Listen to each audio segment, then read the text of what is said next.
So we're learning about nature and miracles, and what's the purpose of the world, to show that everything in the world is a miracle, and every detail is a miracle, and every process in the world, every process, every detail of our lives is basically a miracle, and it's pointing to the Creator and how much the Creator loves us.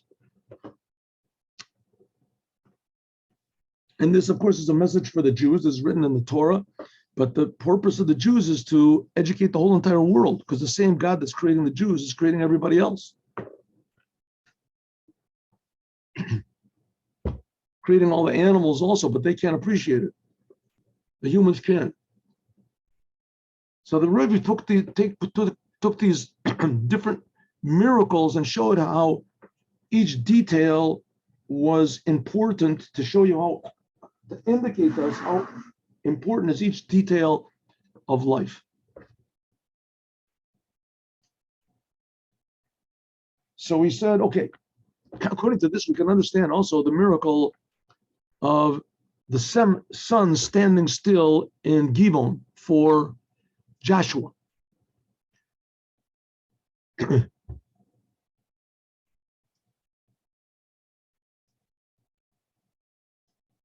Hakavana, the intention, Beneza, of this miracle. Hayata was not to totally go outside of nature, to show that God favors the Jews and that God will defeat our enemies. Ella kibarovin yanim, like majority of things, shanes yisayel l'nitzachon ha'milchama, that the miracle would just help a natural thing, victory in the war. Shigashura, which is attached to, at least a little bit, with nature. Afilu milchamazu, even this war that God fought for the Jews, nevertheless, the Jews had to fight. The Jews had to take out their shields and their swords and their bows and arrows or whatever, and their spears, and they had to fight. Look, and therefore, lo yanes, therefore, it was not a miracle that interrupted totally the war, but derech hateva, in a natural way, by means of Joshua. God didn't all of a sudden bring down fire from heaven and just destroy all the enemies. It was just, this was a miracle, shesayeh, it helped their war. The preparation and the ability to make this victory was by the miracle of Shemesh B'Givon Dom, that the sun stood still. What was it? Joshua was winning the battle, and he didn't want the enemy to run away and regroup and make trouble later.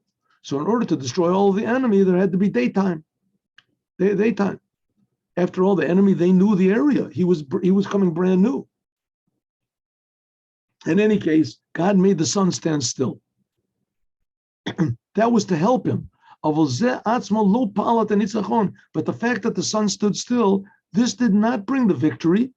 It wasn't fire came down from heaven. After the light of the day shined naturally, Joshua had to run after and pursue and fight with their enemies in a natural way. According to this, we can also say, even more so, it's how do you say, logical to say, that the miracle itself, that the sun stood still, it was in a way a kashur im teva, with nature of the sun. Like we said before, that the whole entire system, solar system, stopped. Not just the sun and the moon stopped. All of the stars and all the planets stopped. The whole entire movement of all the heavens stopped. Everything that's connected to the whole entire, how do you say, the heavens, especially according to Chassidut, that Joshua said, Shemesh B'Givon Dom, says that the sun should be silent in Givon, that's where the war was. The Yereach be'emak Ayalon, and the moon also in the valley of Ayalon. She'al yedei atzirat ma'alech hashemesh, by means that the sun and the moon stopped. Vishtachavo, what do they mean they stopped? They stopped bowing down to their source. It became quiet. What do you mean quiet? It stopped singing.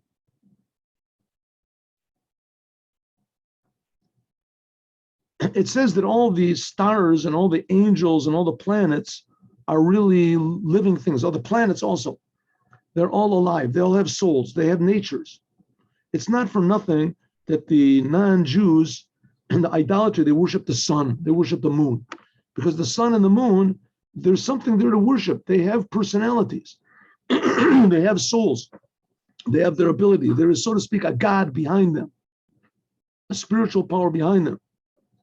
And it's very enticing that a person would worship such a thing. It's so tremendously powerful. Like we had we just finished learning about the prostitute that the king sends in order to entice his son, to test him, to see how powerful he is. Same thing, the sun and the moon, they have definitely powers which are very luring, and it's very tempting that a person would worship him, at least a little bit. What's not going to hurt, right? He says, but nevertheless, the fact of the matter is true, these do have powers, but the powers that these things have are not in order to worship them. Everything has to be in its proper place. But the powers that they have and the movement that they have, the sun and the moon and the stars and everything, they're all moving because they're moving toward the Shekhinah. That's called singing. They move and they go around. Their movement is like a song that it undulates, it goes back and forth. That's what's keeping them alive. Just like a person, the blood's going around in your body, the whole thing you're breathing.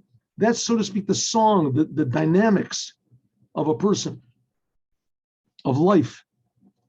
And when the sun and the moon stopped, it means that they stopped their movement.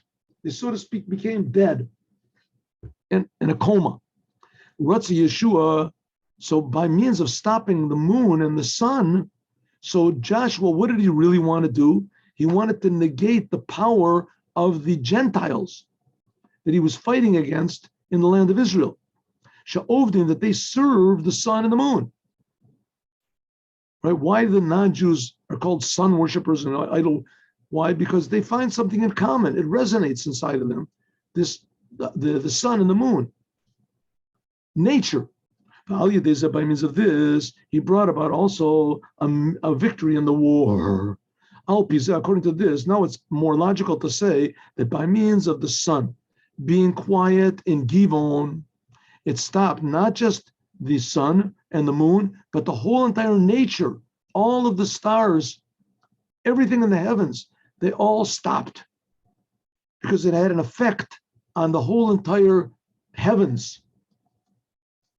Just as the Jews are supposed to have a positive effect on the whole entire world. In this case, it was in order to help them to win this battle. Similarly, Ulai, perhaps, Yesh Lomar, we can say, Gam Istabro, it's also logical in the miracle of the redemption of the previous Rebbe in Gimel Tammuz in the year 1927. And just to rehash just 1 minute of refreshing your mind, your history, the previous Lubavitcher Rebbe and all of the 5 Rebbe's before him, he was the 6th Lubavitcher Rebbe, they were all in Russia. The previous Lubavitcher Rebbe, he began to be Rebbe in 1920. His father passed away in 1920. 1920 was when the communists were really sort of organizing their power in Russia. They had won the victory, 1917 or whatever, but that was little by little. I'm not that big in history, but so 1920, that's when the previous Rebbe, he took over, and that's when the communists were really starting to, get their clutches into every detail of Russian society and really getting organized. And Stalin began his big purges. He started taking anybody that he thought was against him or that could be against him and simply have them killed. And a lot of them, they were killed in prison. A lot of them, they were killed in the streets. A lot of them were sent to Siberia and all sorts of weird places in Kazakhstan. And they died there in harsh, terrible, harsh conditions. But he was killing people. The Lubavitcher, previous Lubavitcher Rebbe, he had a whole network of Jewish schools in secret, in what they call in basements, a martef, that had usually like 5 pupils, whatever, that learned there with tremendous self-sacrifice. And if the teachers, if they caught them, they would have them killed, and they would have the parents put into jail, and the children would be put into what's called some sort of an orphanage and educated, and that's it, right? And under this, and the Rebbe was the head of this whole thing, was totally forbidden what the previous Lubavitcher Rebbe was doing. And the previous Lubavitcher Rebbe, not only he defy Stalin, but he urged and encouraged and actually directed others to do the same, to teach Torah no matter what. The previous he was taken and put into prison, and about 2 weeks, and sentenced to death. And he was supposed to be killed immediately when he arrived in prison. But something happened, there was some sort of a big mix-up, and he wasn't. And it ended up that the decree was pushed off. And a little bit more than 2 weeks later, on the 3rd day of Tammuz, he left.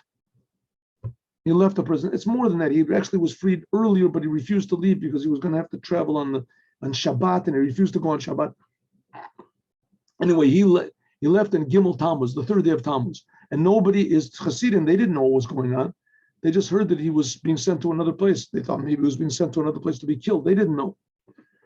And he went to a place called Kostroma, the 3rd day of Tammuz. 9 days later, he received the message that he was freed. There was pressure put on him by governments of the world, and he was freed. And shortly thereafter, a couple months afterwards, he was forced out of Russia, forced to leave Russia. And so he left Russia, and interestingly enough, the Germans actually helped him to leave Russia. Okay, anyway. So he said, and together with this, the miracle of the 3rd day of Tammuz was a miracle which was above nature. And but it affected nature. For someone to get out of this prison, be sentenced to death and get out of it, right, not to be killed, that was a big miracle, an amazing, impossible miracle. No, it never happened. Killing people, they say that Stalin killed up to 15 million of his own people. To kill some rabbi, no problem. He had thousands of people willing to do it. And they did do it.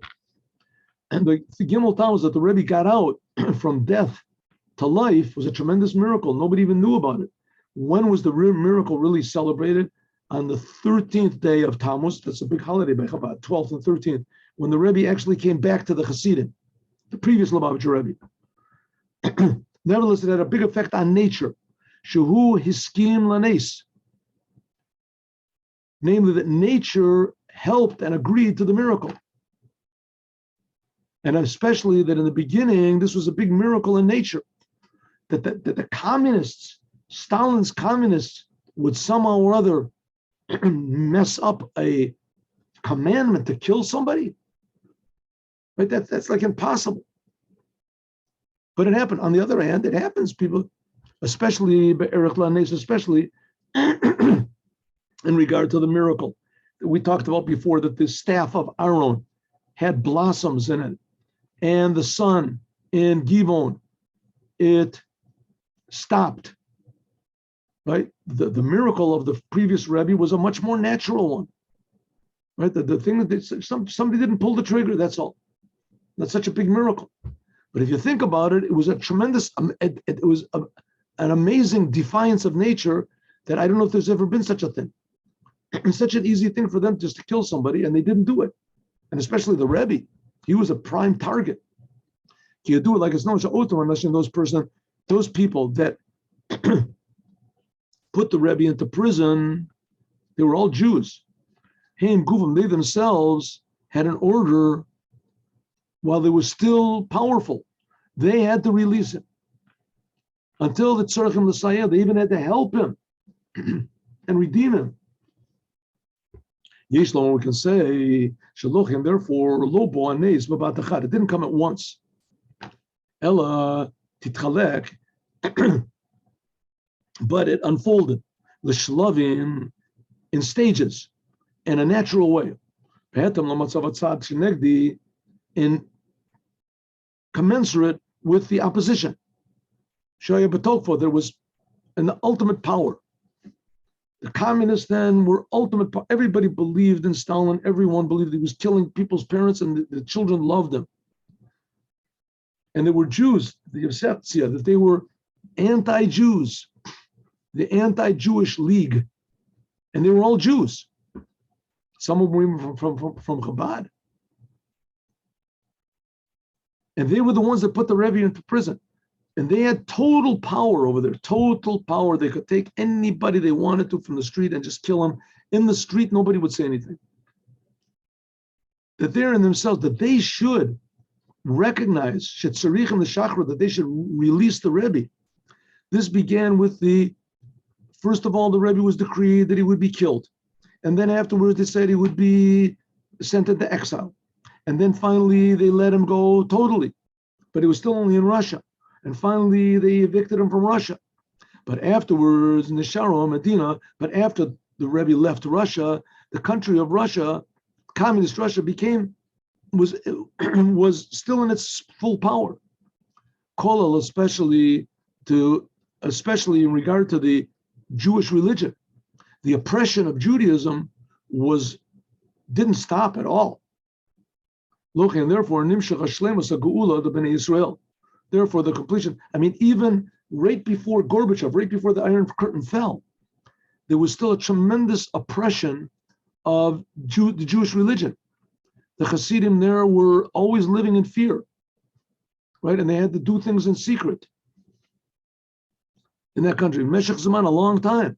Adshem Atzmam, until afterwards, they also realized Lakarad, and they began to allow Jewish people litnaeg to conduct themselves in a free way in everything of Judaism, and even permit Jews to live. The Rebbe gave the speech in 1991, and if I remember correctly, the Iron Curtain fell. Gorbachev, he basically dissolved communism and all these things in 1990.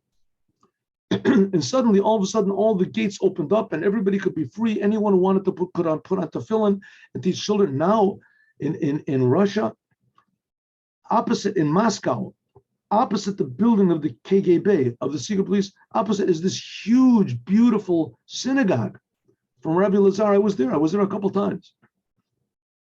Right, a huge, beautiful synagogue. It's got like 5 stories, 8 stories. That's something magnificent. And there's KGB, KGB, the officers standing guard outside to make sure that nobody comes in, doesn't. And it says it even helped them. Kolel, including also in these days, there is a whole thing about Lachzir et Shem Ha'ir Leningrad, to change the name Leningrad back to Petrograd, which I think they did. No, I don't think it's called Leningrad anymore. That's the city, Leningrad. Leningrad, of course, it's called after Lenin. That was the city where the previous Rebbe was imprisoned in the beginning. And to put it back to the name that it originally had in the beginning. The Chazoret L'Shem Peterburg. The name of the city that was in the time when the first Rebbe of Chabad was imprisoned there. He was also imprisoned in the same city, Peterburg. Shesham, Hatzarar, Kara, Lo B'Zman, that's when the Tsar, who was an evil person, he called it in the time that it was built. That this is exactly the opposite from communism. Why did they change the name from Peterburg? Petr was one of the big saints over there of their religion, right? But nevertheless, it was religion. And the communists were against all religion. They didn't want belief in God in any shape or form, any way at all. And so they changed the name from Peterburg to, it was called Saint Peterburg. Saint Peterburg. It was called, changed it from Saint to Leningrad. Even though that under the rulership of the Tsar, he calls it the Tsarar, The tsarar means the enemy of the evil person. Even though under the Tsar, there was difficulties for Judaism. In the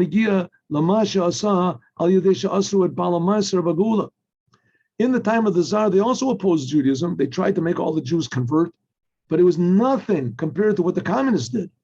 They didn't shoot people in the streets.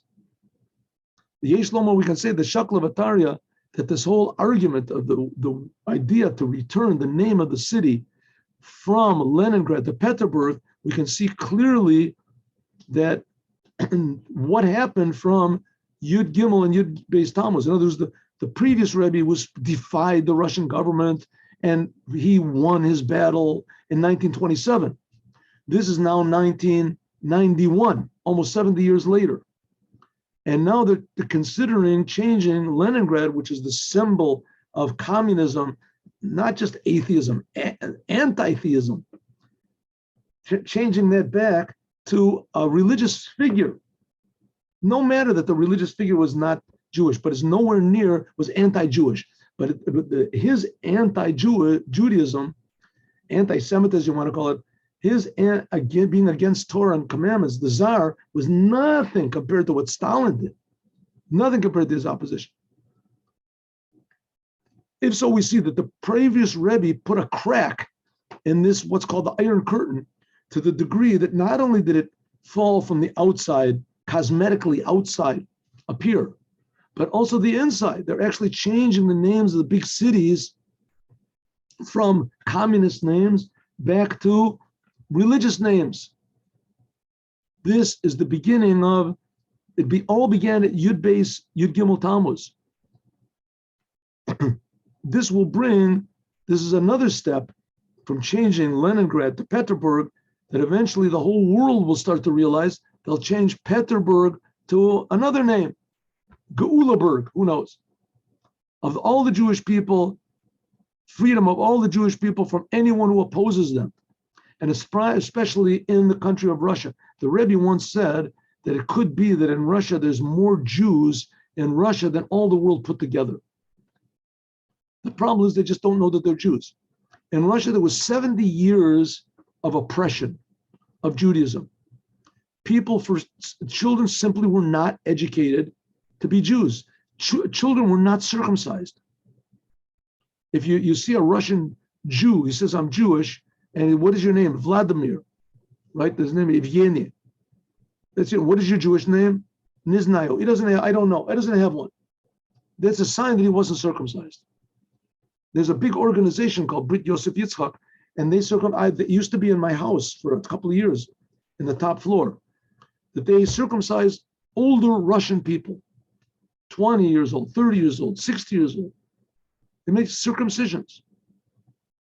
They had like a whole little hospital up there in my house. Says the Rebbe, that's the whole idea of the world itself transforming. So let's just do the first paragraph, and maybe we can attach this also to the month of redemption, Tammuz, which is the fourth month. This comes after with the power of the third month. What do we say the third month was? The month that the Torah was given. And this is like Gimel, that's the third month, and Daled, and the fourth month. Gimel is 3, 4. This is the initials of Gomel Dalim. Actually, it's not even the initials. That's the meaning. The word Gimel means to give, and Dalet means poor. That's the name of the letter and also the description of this state of being. Gimel means to give, one who can give, and Dalet means poor. Gomel Dalim. Hashpa, giving. Gomel, giving from the third month, the month that we see the Torah, into the fourth month, the month which is the imprisonment and freedom of the Rebbe, in a way that this transforms to the month of redemption. And we'll talk about this more tomorrow, but just suffice it to say that this fourth month is the month of Tammuz. Up to the previous Rebbe being freed was a bad month. This was the month that the temple began to be destroyed. The first temple, he broke through. It says the Romans broke through, the Nebuchadnezzar, he broke through the wall. Five bad things happened. We have a fast day. The 17th day of Tammuz is a fast day in Judaism, where we mourn the beginning of the destruction of the temple, and four other terrible things that happened on that day. So it was a bad day. This is talking about for 2,600 years, something like that, 500 years. It was a bad day. Until the previous Rebbe came and was freed, all of a sudden the whole month transformed to be good. It was the month of freedom. As we'll talk about, God willing. But up to that time, it was Dalit, it was poor. The month of Tammuz, the fourth month, was a poor month. By the way, today is the first day of the month of Tammuz. Today is Rosh Chodesh. It's not actually the first day of the month, it's the last day of the month of Sivan. It's the 30th day, Sivan, but it's still called Rosh Chodesh. It's the beginning of the month of Tammuz. So have a good month, everybody. God bless you all. Let's do the Yom Yom.